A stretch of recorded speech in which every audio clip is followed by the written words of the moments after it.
आइए शुरुआत करते हैं अच्छी और सच्ची खबरों की। और अच्छी सच्ची खबरों में बात हम सबसे पहले इसरो की करेंगे, जिसके लिए 26 नवंबर की तारीख बहुत खास होने वाली है, क्योंकि भारतीय अंतरिक्ष अनुसंधान संगठन यानी इसरो इस दिन श्रीहरिकोटा अंतरिक्ष केंद्र के लॉन्च पैड से पीएसएलवी एक्सेल रॉकेट के जरिए अंतरिक्ष में ओशनसैट 3 सैटेलाइट भेजेगा। ये समुद्र से जुड़ी जानकारी के साथ निगरानी में भी मददगार साबित होगी और साथ ही 8 नैनो सैटेलाइट्स भी लॉन्च की जाएंगी, जिनमें भूटान का एक सैटेलाइट भी शामिल है।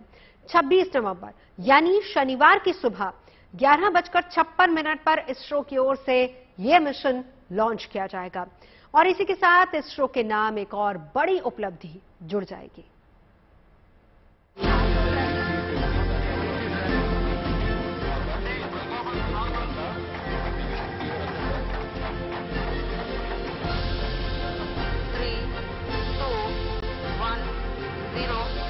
अंतरिक्ष विज्ञान की दुनिया में फिर होगा कमाल।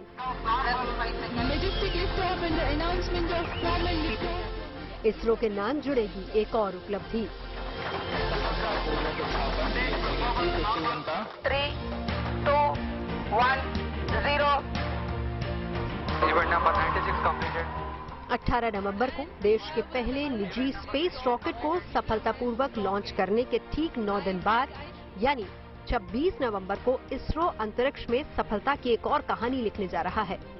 इस बार पीएसएलवी रॉकेट अपने 54वें मिशन पर निकलेगा और इसीलिए इस मिशन को पीएसएलवी C-54 नाम दिया गया है। मिशन की सफलता के लिए भारतीय अंतरिक्ष अनुसंधान संगठन के वैज्ञानिक तैयारियों को अंतिम रूप दे रहे हैं। इसरो का अगला रॉकेट लॉन्च 26 नवंबर को होगा और इस पे एक ओशनसैट 3 और 8 नैनो सैटेलाइट्स, इसमें 4 यूएसए का और 1 भूटान का होगा। और पीएसएलवी को पोलर सैटेलाइट लॉन्च व्हीकल बोलते हैं। इसको इंडियन स्पेस रिसर्च ऑर्गेनाइजेशन का वर्क हॉर्स बोलते हैं और इसका लॉन्च 26 नवंबर को होने वाला है श्रीहरिकोटा लॉन्च पेज से।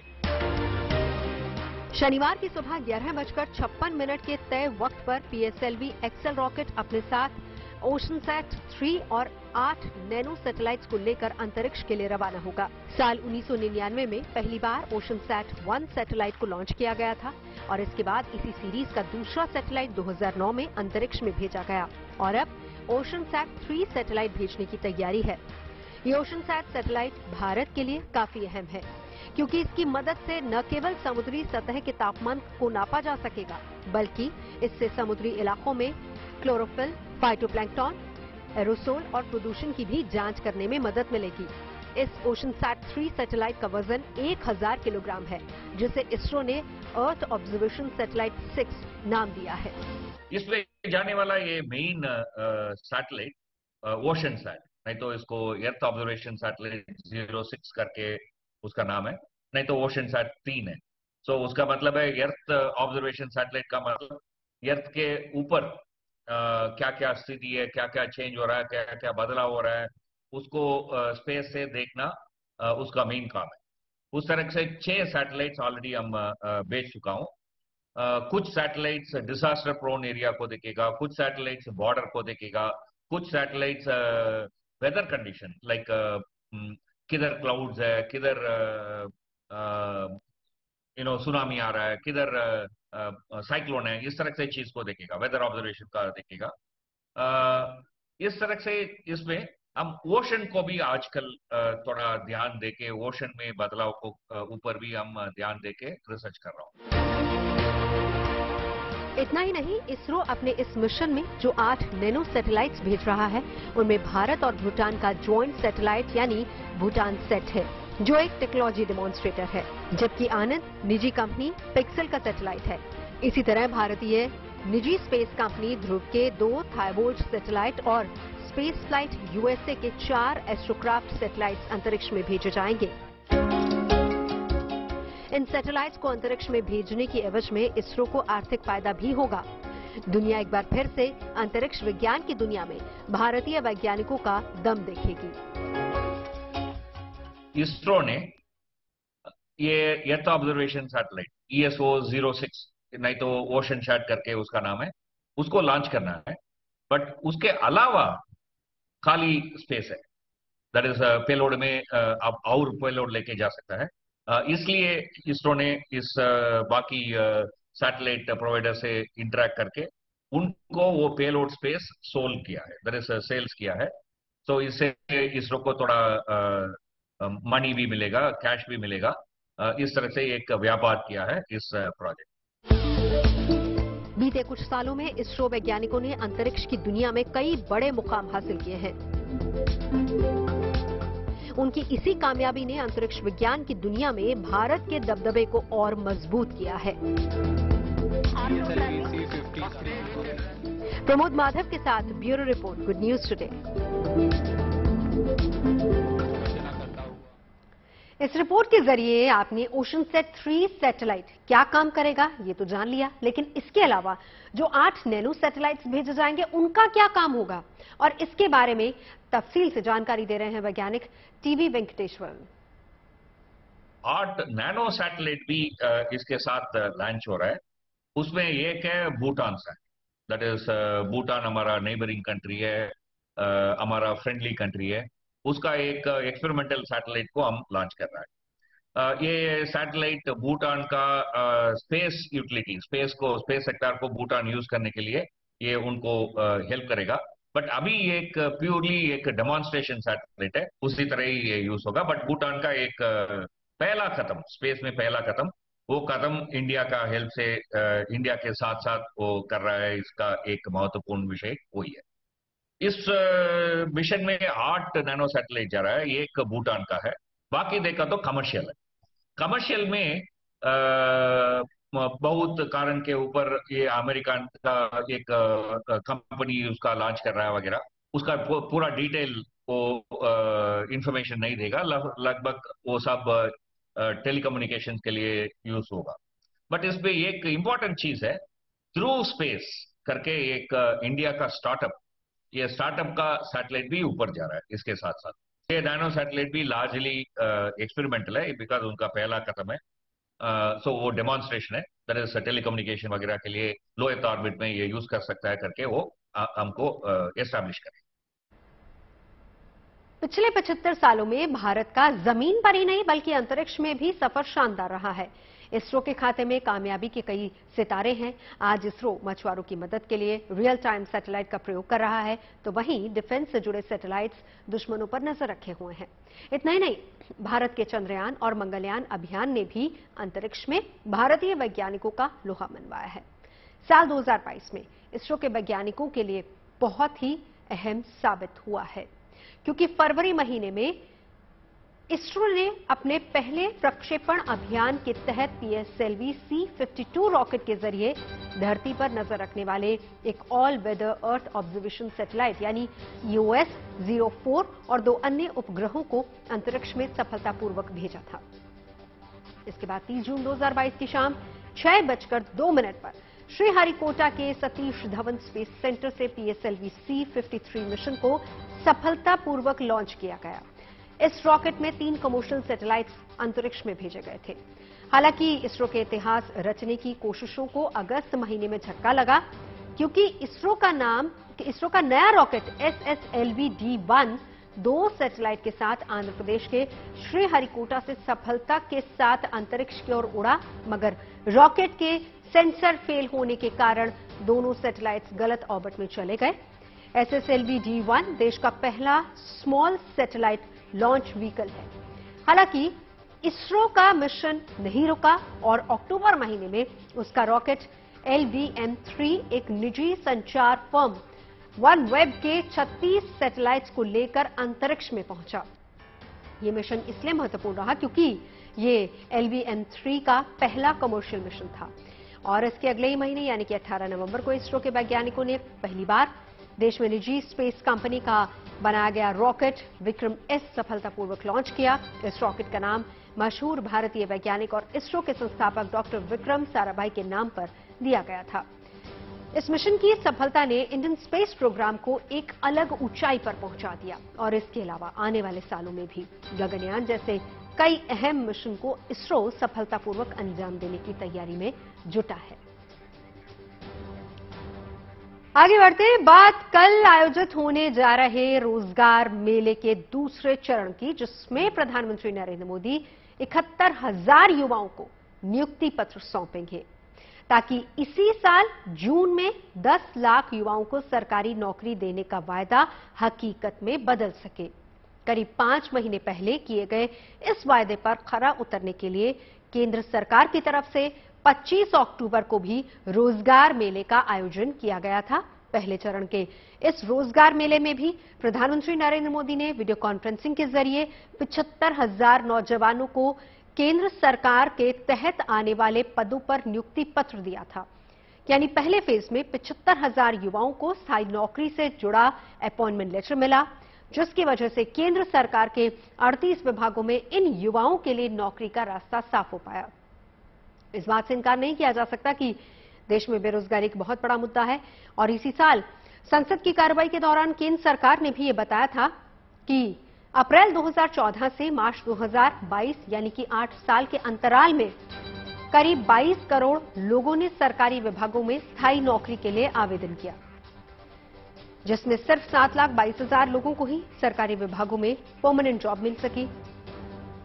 केंद्र सरकार के ही मुताबिक आवेदन करने वाले 22 करोड़ लोगों में सिर्फ 0.32% को ही स्थायी नौकरी मिल पाई, जबकि सरकारी आंकड़े ये भी कहते हैं कि देश में करीब 1 करोड़ स्वीकृत पद खाली पड़े हैं। सीएमआई यानी कि centre for monitoring Indian economy के आंकड़ों के मुताबिक देश में 20 अक्टूबर तक बेरोजगारी दर 7.8% थी, जिसमें शहरी बेरोजगारी दर 7.5%। वहीं अगर हम गांव की बात करें तो वहां बेरोजगारी दर का आंकड़ा शहरी बेरोजगारी दर के मुकाबले ज्यादा है। सीएमआई के आंकड़ों के मुताबिक करीब 1 महीने पहले गांव में बेरोजगारी दर 7.9% थी। सीएमआई वो संस्था है जो अर्थव्यवस्था से जुड़े आंकड़े जुटाती है और जारी भी करती है। इसमें हर महीने राज्यवार बेरोजगारी से जुड़े आंकड़े शामिल होते हैं। Centre for monitoring Indian economy जिस दिन सर्वे करती है, अगर उस दिन कोई शख्स नौकरी ढूंढ रहा है तो वो बेरोजगार ही माना जाता है, चाहे सर्वे के दिन से पहले या फिर बाद में उसको रोजगार मिल जाए। आंकड़ों की इसी बाजीगरी के बीच मोदी सरकार की तरफ से दिसंबर 2023 तक 10 लाख लोगों को नौकरी की घोषणा और पहल की गई। सरकार का ये वायदा अपने आप में बहुत बड़ा और अहम है। रोजगार मेले के दूसरे चरण में देश भर के 45 जगह केंद्रीय मंत्रियों की मौजूदगी में प्रधानमंत्री मोदी की तरफ से इस बार वीडियो कॉन्फ्रेंसिंग के जरिए 71,000 लोगों को नियुक्ति पत्र दिए जाएंगे। रोजगार मेले से जिन शहरों के युवाओं को लाभ मिलेगा उनमें दिल्ली है, गुरुग्राम है, चंडीगढ़, सोनीपत, पंचकुला, पोर्ट ब्लेयर, विशाखापट्टनम, ईटानगर और गुवाहाटी जैसे बड़े शहर शामिल हैं। इंटरनेशनल लेबर ऑर्गेनाइजेशन की परिभाषा के मुताबिक अगर 7 दिन यानी कि 1 हफ्ते में 1 घंटा भी कोई नौकरी या फिर दिहाड़ी मजदूरी कर लेता है तो वो बेरोजगार नहीं माना जाता है। रोजगार को लेकर अंतर्राष्ट्रीय श्रम संगठन को ये पैमाना भारत की तरह दुनिया के बाकी देश भी मानते हैं ताकि बेरोजगारी के आंकड़ों की तुलना में आसानी हो सके।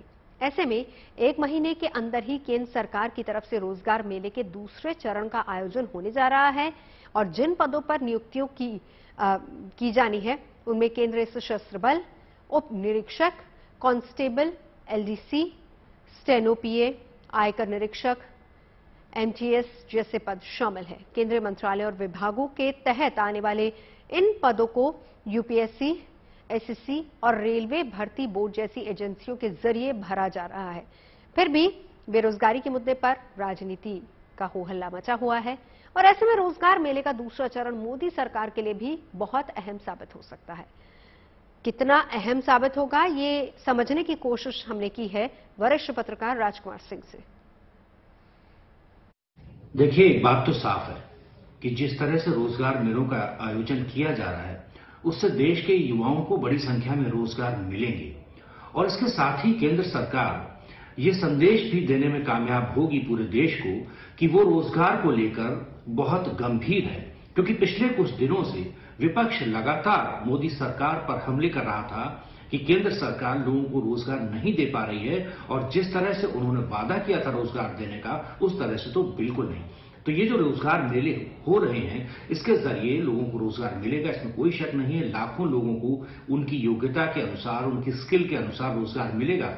और साथ ही आप इसकी गंभीरता को देखें कि प्रधानमंत्री नरेंद्र मोदी खुद ऑनलाइन इसमें शिरकत करेंगे और उनकी कैबिनेट के बड़े मंत्री भी इसमें पूरी तरह से जुटेंगे।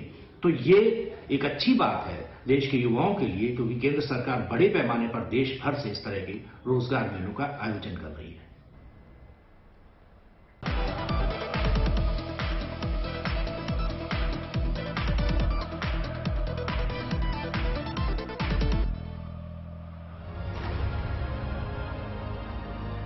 ऐसा नहीं है कि फुटबॉल का फीवर महज यूरोप, मिडिल ईस्ट पर चढ़ा हो।